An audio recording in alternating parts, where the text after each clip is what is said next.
Winston, Tum shouted through Winston's helmet.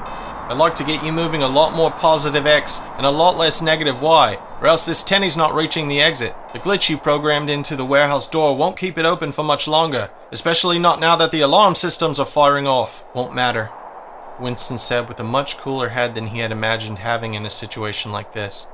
Everything is lasered off, including all exits. We won't be able to leave the way we came in. What are you doing, Winston? Tums asked. Winston hovered his paw over the glass section of the rapidly falling sarcophagus he was clinging to. What looked like a small black puff of smoke poured out of an opening near the wrist of his suit. On closer inspection, one could see that the smoke was actually a highly concentrated swarm of nanobots. Need something reflective, Winston said. Can't you just make the nanobots reflective? No, they won't be able to withstand the heat. Need another material. Heat for what? Tums asked. Winston's nanobots ate into the glass mirror of the sarcophagus. If you cut that open, Tums said, there's a good chance you'll kill who's ever in there. We're all dead anyway if I don't.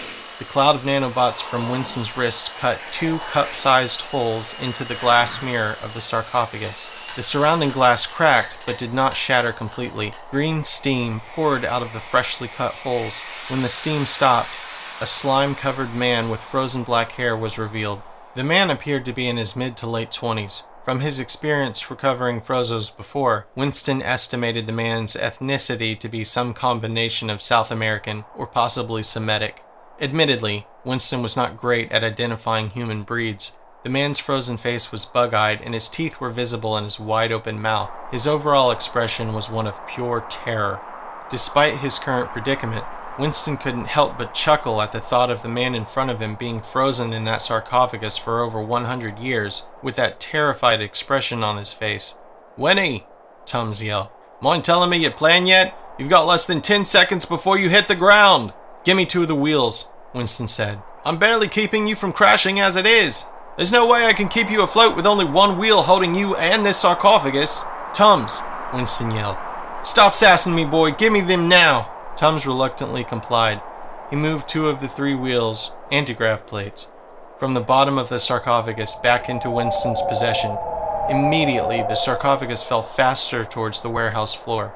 As soon as Winston had the wheels in his paws, he projected the nanobots from the wrist of his suit to the surface of both wheels. He pressed the 2 glass pieces he had cut out of the sarcophagus to the surface of each wheel. I'm using the nanobots to weld the glass to the wheels, got it? Winston said, now seconds away from crashing into the warehouse floor. I think I get the gist, Winnie. Great, Winston shouted amongst the wind and sirens. Make it happen, Tums. Tums flew the first wheel to a section of the laser grid which now covered the entire surface of the warehouse.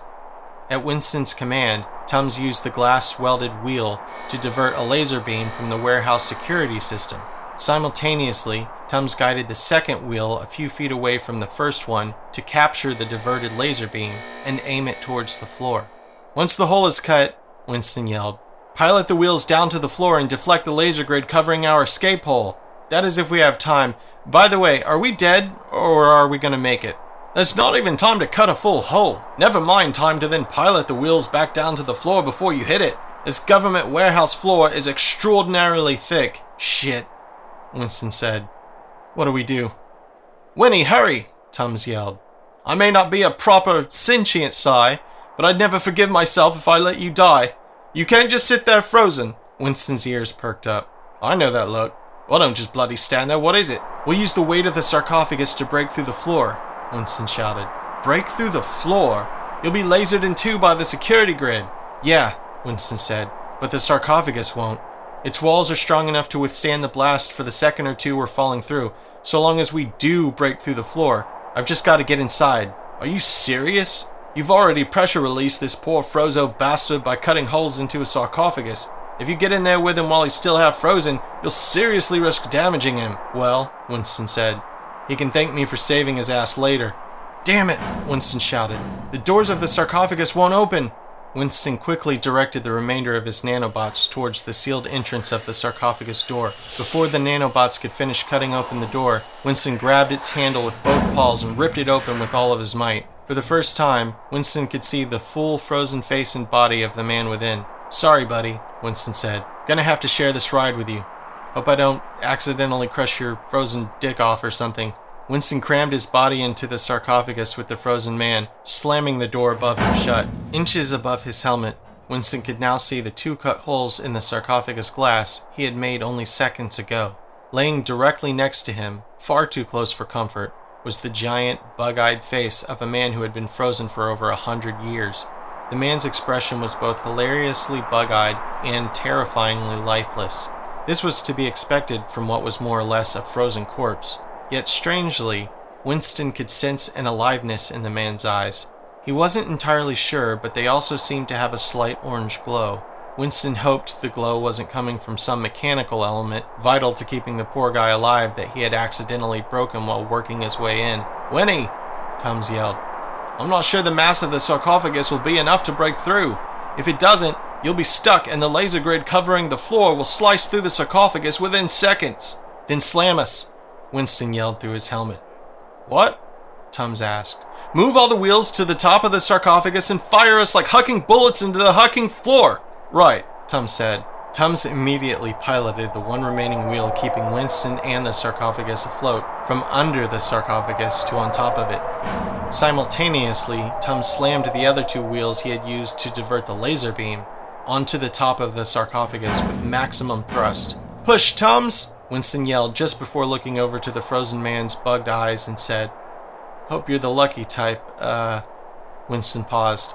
He realized he didn't even know the frozen man's name. Concerned he might never see another person again, Winston wanted to at least learn the man's name.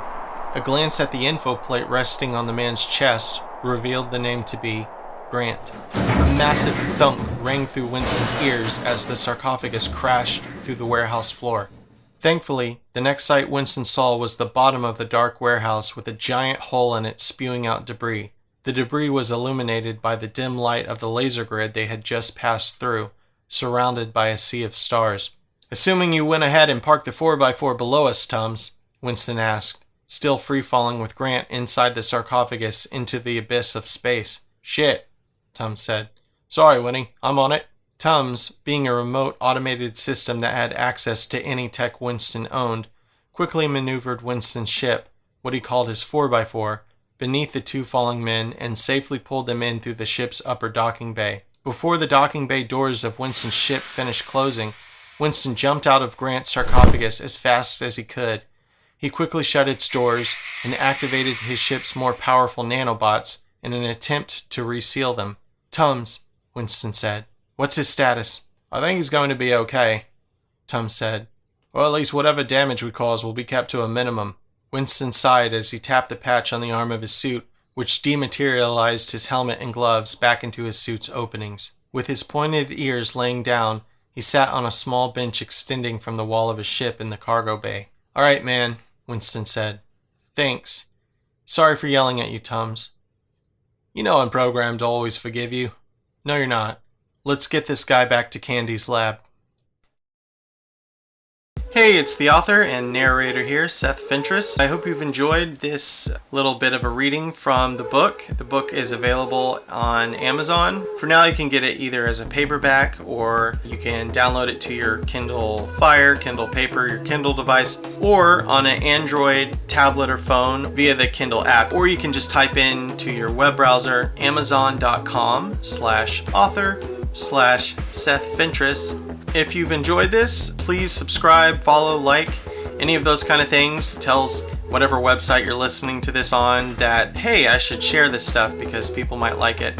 And I would appreciate that insanely. You can also find a list of links and other cool stuff by heading over to ageofbipeds.com. And yeah, I'll see you there.